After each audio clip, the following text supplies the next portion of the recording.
Good morning, good evening, good afternoon, and good night. Today is a glorious day. Today is your opportunity to ask Dr. Love. Today's topic is going to be on Medical Qigong. You've heard about Qigong. You've heard about Tai Chi. You've heard about martial arts, Kung Fu, Bagua, Xingyi. You've heard about all these things, but you don't know the details unless you have your own master.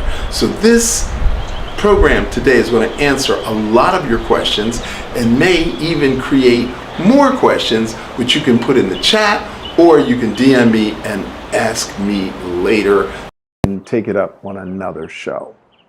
So the question is, what happens when you ask Dr. Love? Hit the music. Music is on, but you can't hear it.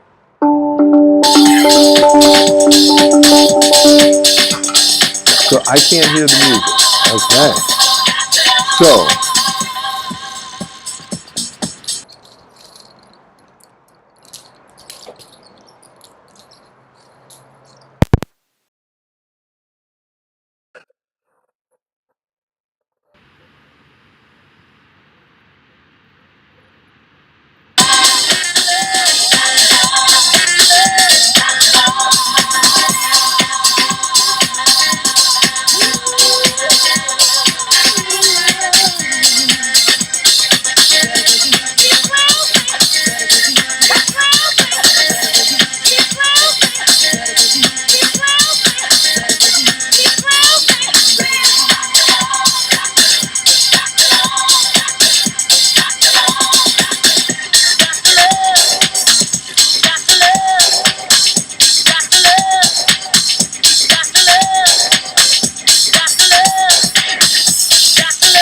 he ain't got no PhD, only he knows how to satisfy.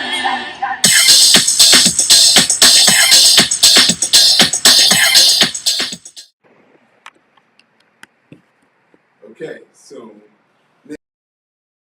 Qi, Qi-Gong. So 1999, it was called Qigong, Chikung. Then the Chinese decided to change the spelling because they wanted to change the spelling. And they changed the spelling to Qi-Gong, which made it really hard for Americans to pronounce. Now, what is Qi? Well, there's 17 different definitions of Qi depending upon the context of the sentence that you're using it. So for simplification purposes, we're going to say Qi is vital energy. That's the only definition we're going to use in this program today. Qigong is vital energy. Now, what is Gong? Gong is hard work. So if you're a violinist, what is your hard work? So violin is your Qigong. If you're a trombonist, trombone is your Qigong. If you're a professional ice skater, ice skating is your Qigong. Now, how did Qigong get associated with martial arts? Well, that's an excellent question. Because the Buddhist teachers would travel from village to village, and they had all their possessions wrapped up in a little napkin on a stick that was about 5 feet long, and they would just be walking down the road, and bandits would jump out of the tree to steal their stuff. So the Buddhist monk would slide his possessions off, and then he would use the staff, and then he would fend off however many bandits it was with his staff. So therefore his staff became his Kung Fu. Now in professional fighting, they're swordsmen. So now you've got a 5-foot staff, and then somebody comes and cuts your staff in half, and now you've got 2 sticks. So now you have to learn how to fight with sticks. That becomes your Kung Fu. Now, the warlords frequently would have strokes and heart attacks before they were 50. So the warlord would go to the shaman or the mystic or the sage and say, hey, How do I not get a stroke? Or more importantly, how do I recover from a stroke or from a heart attack? And the sage would say, go into the forest and hug a tree. And the warlord would say, gee, that's awfully silly. I don't want to hug a tree. I'm the warlord. And so in order to comply with his own health, he would get up at midnight. So he'd go to bed at 9 or 10. He'd wake up, secretly trip out to the forest, and he would hug the tree. So they did these practices in secret. Number one, they didn't want people to ridicule them. And number two, they didn't want their enemies to know what they were doing was an internal strengthening exercise. So your warlord mastered multiple weapons to lead his troops into battle. But in order to resolve post-traumatic warrior syndrome, they had to have a method of calming and relaxing the nervous system. So that is how the internal arts got developed. Now, Wudong Mountain is famous for its martial arts. Shaolin is famous for its martial arts. So Shaolin has its own version of Qigong, which is internal exercise, and they call that Badawen Jin, or 8 pieces of silk brocade. And you can find that on YouTube anywhere. Then Wudong Mountain also had its form of Qigong. Now, Wudong, you may have heard of the Wu-Tang Clan. That's from Wudong Mountain. And because of a music video I did 10 years ago, I got invited by both Wudong Mountain and Shaolin to come and teach because of a music video I did.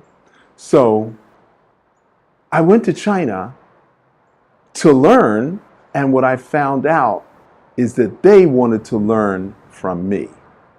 So here I am to share my knowledge with you because the Chinese wanted to know what I was teaching. So, number one, there's internal and there's external. Now, martial arts, Kung Fu, Wushu, Sanda, Xing Yi, Bagua, Lu He Ba Fa, those are all martial arts, and they are all under the umbrella of Qigong. Then there is spiritual Qigong, which is the process of spiritual alchemy, which is ascending from the animal nature to the human nature to the divine nature, and to bring that up. And there's multiple systems of spiritual Qigong. And then there's medical Qigong. And medical Qigong is used specifically for healing broken bones, torn joints, injuries, stab wounds, head wounds, bleeding, you name it, anything in a battlefield, medical Qigong has the remedy for. So under the umbrella of Qigong, we've got martial, we got spiritual, and we have medical. Now, spiritual, obviously Buddhism is a spiritual practice. Obviously meditation is a spiritual practice. Obviously visualizing yourself transforming into something else is a spiritual practice. So under my training from Master Li Bingwan, we learned martial, spiritual, and medical. So I'm trained in all 3 types of Qigong, although I focus on the medical. Now, why do I focus on the medical? Because Master Li said to me, it is easy to break bones. It is harder to mend bones. So I want to take you out of the martial class and put you in the medical class. And I liked fighting. I liked hitting. I liked getting hit. I liked that connection. But Master Lee said, I don't want you to spar anymore because sparring weakens your chi. And I want to put you in the medical Qigong. So I became a private student of Master Lee. All the other students, they continued with their martial arts, but me, I'm over here doing medical. And frankly, I wasn't happy about it, but Master knows best, and I did it. So now, you hear a lot about Qigong. There's people on YouTube, they're teaching Qigong, and there's nothing wrong with anything that they teach. But what makes the Blue Dragon system unique is one thing, is it works through the acupuncture meridians. And in order to move energy through the meridians, you have to know anatomy and physiology. You have to know the muscles, the tendons, the ligaments, the joints, and the major bones. You have to be trained in that. And there's no other system that teaches anatomy and physiology in their Qigong. So, we have Tai Chi Qigong, we have Shaolin Qigong, we have Wudang Qigong. They're all Qigong and they're all great and fabulous. And I don't want to discourage you from studying with anyone who's going to give you the knowledge that you need. But if you want to learn medical Qigong, you're in the right place. Now, what is the meridian system? Well, you've got 3 leg yin meridians that come up, liver, spleen, kidney, that start on the foot and end on the chest. And then you've got 3 arm yin meridians, which start on the chest and end on the fingers. And then you have 3 arm yang meridians, which start on the fingers and end on the face. And then you have 3 leg yang meridians, which start on the face and end on the feet. So from the feet to the chest, chest to the hands, hands to the face, face to the feet. So there's a natural ebb and flow of energy. Now, it is said that human beings are superconductors of electromagnetic energy between heaven and earth. So, if our feet are grounded into the earth and we are barefoot and we're grounded into the earth, then we can pull earthly chi into the center of the bottom of the foot. We can pull that up to the chest. We can open that up to the hands. From the hands, we can take it to the face. From the face, we can take it from heaven and heaven to earth. So earth to heart, heart to hands, hands to face, face to heaven, heaven to earth. So we can move energy through our bodies, just like a tree. So our feet are like roots that connect all the way down to the center of the earth. Our hands are like branches and leaves that connect up to heaven. So we are superconductors of electromagnetic energy between heaven and earth. And this is the basis and the foundation of the Blue Dragon system.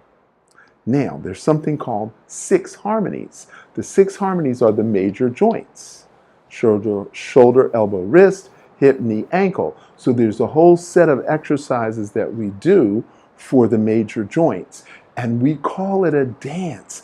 It's a martial dance. It's a cosmic dance. It's a way of moving energy so that there's no blockages, so there's total freedom in the movement of the body. Then there's what we call rotational joint exercises. So we can move it through the shoulder, we can move it through the elbow, we can move it through the wrist. And then from the wrist, elbow, shoulder, we can move it into the chest, and we can move it through the lungs, and we can also move it through the heart. So by extension, we can expand our chi field, or we can contract our chi field. We can expand it, we can contract it. We can expand it, we can contract it.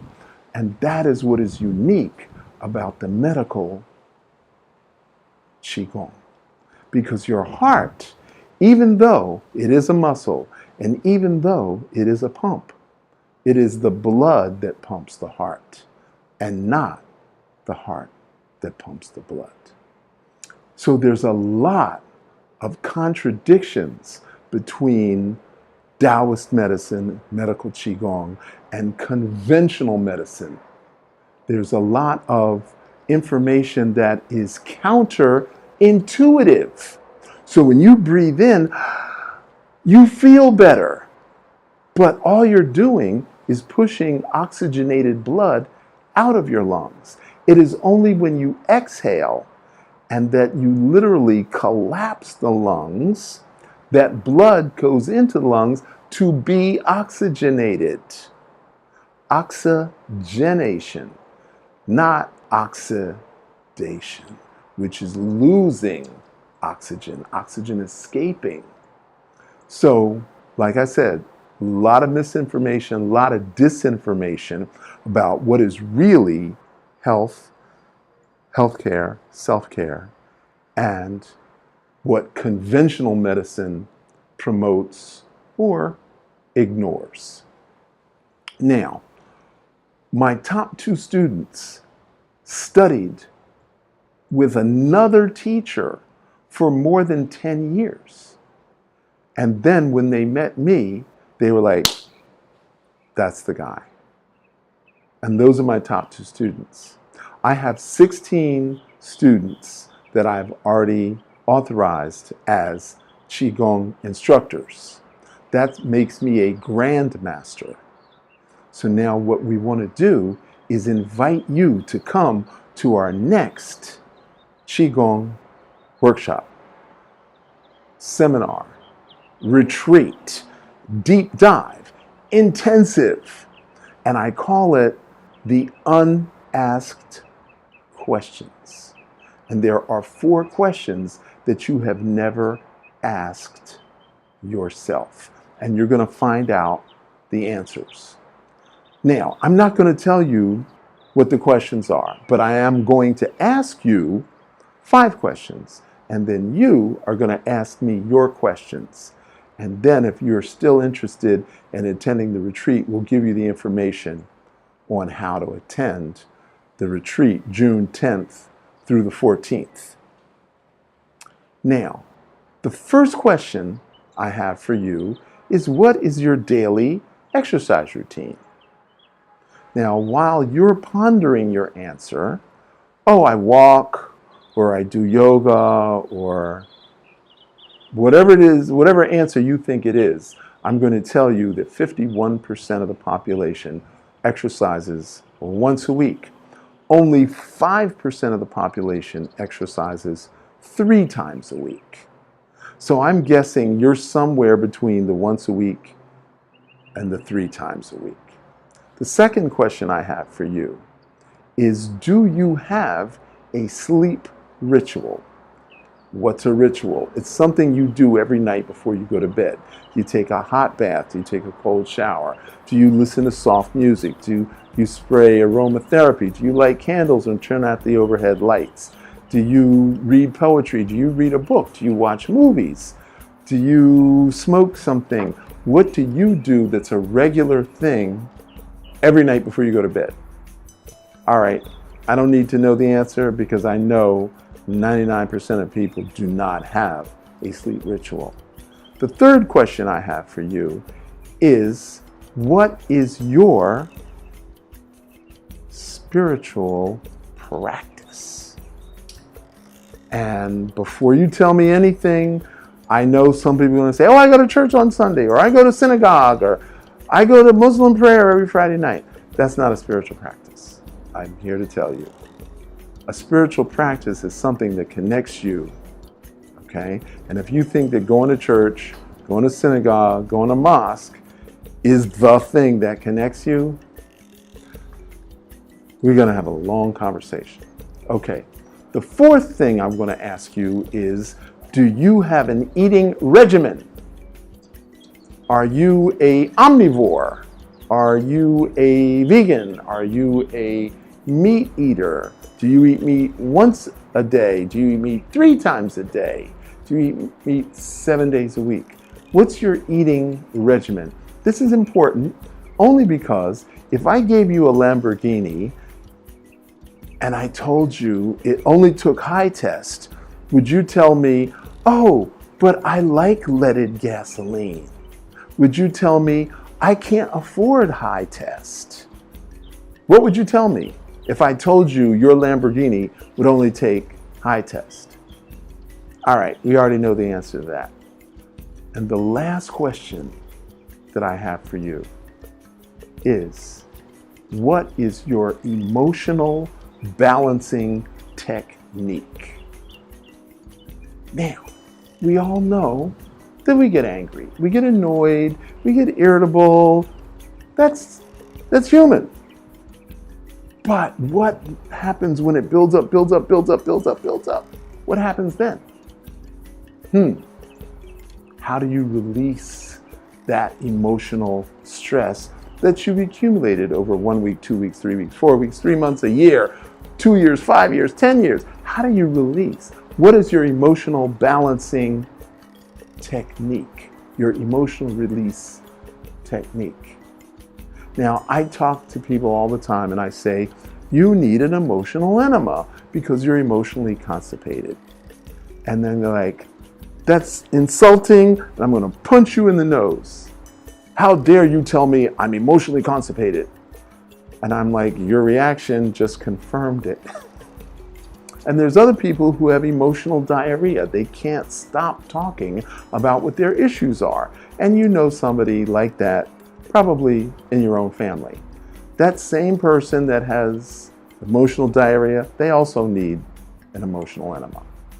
So if you don't have an emotional balancing technique, if you don't have a daily exercise routine, if you don't have a spiritual practice, if you don't have a sleep ritual, and you don't have an eating regimen, you need to be in this class because these are the things that we teach. Okay? Now, the last thing I'm going to tell you before we open up the phone lines for questions is, what is the difference between external Qigong and internal Qigong? Well, internal Qigong is the muscles that support your digestive and your reproductive system. Okay? Now think about that for 1 second. Your digestive system, you have a throat, you have an esophagus, you have the top of the stomach, you have the stomach itself, you have the bottom of the stomach, which is called the pyloric valve, which opens to the small intestines. Then the small intestines goes to the ileocecal valve, which opens into the large intestines. Then you have a sigmoid colon, which is the top of the rectum, and then you have the anal sphincter, which is the ring muscle that opens up so you can evacuate your bowels into the toilet. So you have 6 ring muscles. So your internal exercise is understanding how to strengthen the peristalsis that moves energy through your digestive system. Now, corollary to that is your reproductive system. You have pubococcygeal muscles that are involved in peeing and pooing. And they also open and close the vagina, and they also open and close the prostate. So we have a whole pelvic floor of muscles that are involved with your reproductive system. And your reproductive system is a whole system. It's not, oh, it's my ovaries, oh, it's my hormones, oh, it's the whole thing. And you were never taught how to utilize your entire reproductive system in puberty as other people in other countries were taught. So Americans and Europeans are woefully ignorant as to how their reproductive systems work. And we also teach that in the Blue Dragon Qigong Academy. So your internal exercise is for your reproductive system and your digestive system. Now your external exercise obviously is muscles, bones, and joints. But if you go to the gym and this is the only thing you do, you're going to create an impingement here. If you go to the gym and this is the only thing you do, you're going to create an impingement here. If you go to the gym and do this, you're going to create an impingement here. But what we teach is rotational exercises, range of motion, so that there's never going to be any impingement. You're never going to get an ACL tear. Okay, you're never going to get bursitis. So that's the ins and outs of the overview. Now, Master Lee said, I can teach you everything I know in 1 year. It's still going to take you 10 years to master it. So if I was able to create a funnel and I just dumped all the information in your head and that's a lot to process. It would still take you 10 years to master all of the information. So that's all I'm going to share with you today. And now we're going to open it up to questions.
So we have a question from Funshine Care Bear 88.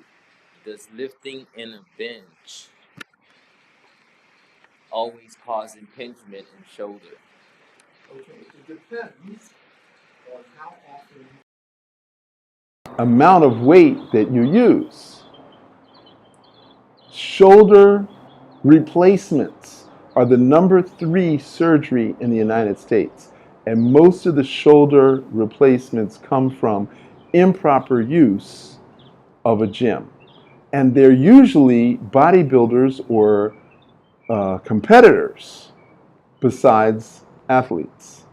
So does doing the exercise always lead to an impingement? It depends upon your intention, your intensity, the repetition, and the weight. So, Dr. Love, what are some alternatives to benching? Well, we've got 5-pound weights right here. And you can see it's heavier at one end, which creates an unequal, and therefore your body has to adjust.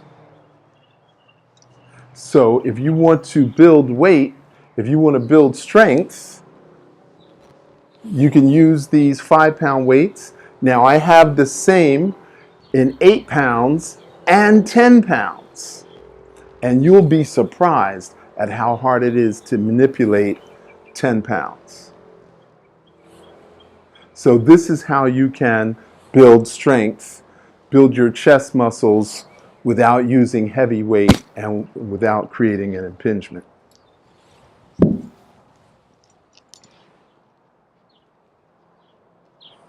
We have another one from YouTube, and the question is, greetings, Dr. Love.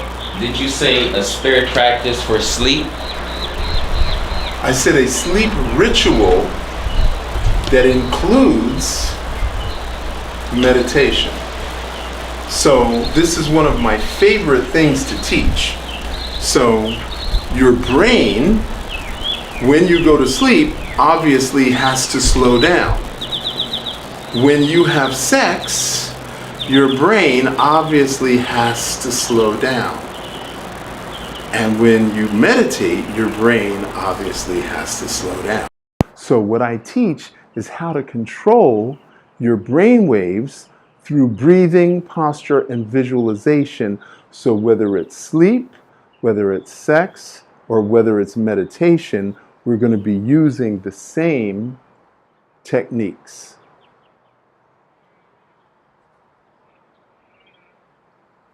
Okay, so what somebody also wants to know, what is the link to join the Qigong class? You can go to Blue Dragon Qigong Academy.com. Now I realize that's way long. Blue Dragon Qigong Qigong Academy.com. And if you have 0 patience, you can text Blue Dragon, one word, to 66866. So, Dr. Love, you had a chance to decide. Your teacher suggested that you should go towards the medical route. Have you ever thought about, if you had a chance to change that, would you have went the martial route with Qigong? I'm doing the martial route right now, as a matter of fact. I teach women's self-defense. I teach stick fighting with 31-inch sticks. I teach staff fighting with 40-inch and 72-inch staffs. So we have bamboo, we have closet rod, and then we have metal poles. So we have different lengths, different widths, and different weights. And then we use PVC, we fill it with water. We have an 8-foot PVC pipe. We cap it at both ends, fill it up with water. And then we do exercises with this 8-foot PVC pipe. So to rephrase my question a little bit, like, would you have started martial first? Like, what would you be recommending? I did martial arts for 16 years before I discovered Qigong. Right. So I was already a martial artist. And so I went to Master Lee because I wanted to learn how to heal people. And when I found out he was also doing martial, I wanted to do both. And he suggested that sparring was going to weaken my life force. So he suggested I not spar and just focus on the healing. But now, at this ripe old age of 100, I have no qualms about doing martial arts. Okay. Because a lot of people, they want the more, like, stuff that looks. Of course. They got all of that in the Qigong and they don't know that. So I wanted you to express how, like, the transformation. So somebody from Instagram, K.Daker, says, can Qigong help with grieving over a loved one? And if so, how? Okay, so grieving over a loss of love. I'm assuming that the person died and not just left you and moved to Japan. I'm assuming it's a real death. So for grieving over loss of love, there's a Qigong practice called gazing at the reflection of the moon. And so you go to a lake, so it's got to be a still lake, and you stand actually in the water, and you bend over, and then you move your hands so your fingertips hit the water. Okay? Now, if it's someone who's passed away, then there's a completely different exercise that we do. And this is a walking meditation for grief. So, but again, these are advanced exercises. These are not beginner exercises. So you would have to work your way up to these exercises. So, Dr. Love, Wishata Wellness Center. Does Qigong help with emotional roller coasters? Absolutely. Also, can Absolutely. you tell us an example? Okay, so I'm going to use myself as a perfect example. I got divorced 18 years ago, and I was teaching Qigong, but I was in a custody battle with my ex, and we were going back and forth and back, and the lawyers and going to court, and I really wanted to strangle someone in particular, and my master came to me. My master had passed away. And while I was doing my sunrise meditation, he came to me and said, I taught you better than this. You know what to do. So I did exercise number 8. And I did that for 20 minutes every day before and after the regular class that I taught. And in 6 weeks, I had completely relieved myself of the emotional roller coaster. I called my wife's lawyer and I said, whatever she wants, I'll just go along with it. I don't need the aggravation. And of course, the judge ruled in my favor because I wasn't emotionally attached to the outcome. And that's the thing. We're human beings and we want the result. We want the outcome. We want the win. And we want the other person to lose. But when you've done everything you can, you've done your best, let the universe handle the rest. And when you let go of your attachment to the result, 99 times out of 100, you get exactly what you want. Do you have any more questions for Dr. Love? This is the Ask Dr. Love podcast, and I'm the Holistic Motivator. If you have any questions about Qigong, comment your questions in the chat.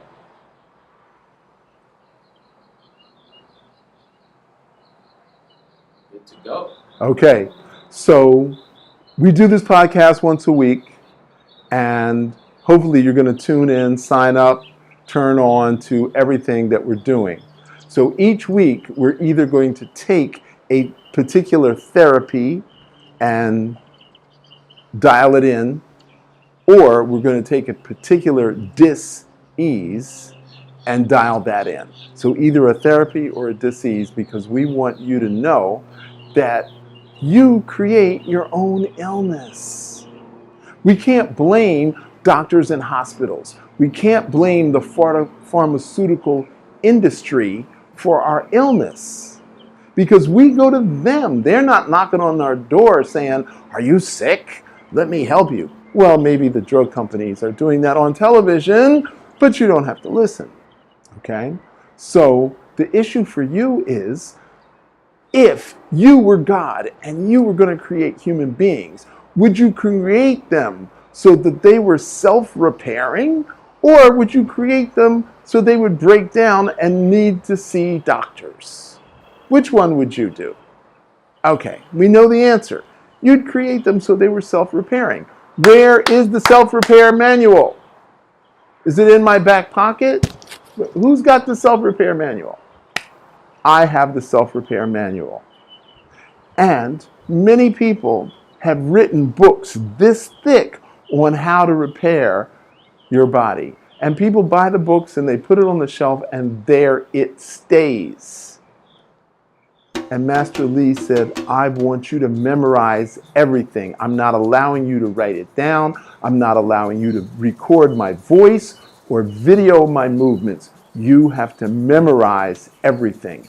And that's why I'm so intentional and directional in helping you transform. I can't make you change. I can't stop you from your self-destructive behaviors, from your automatic negative thoughts, or from your self-limiting beliefs. I can't do that. I don't have that power.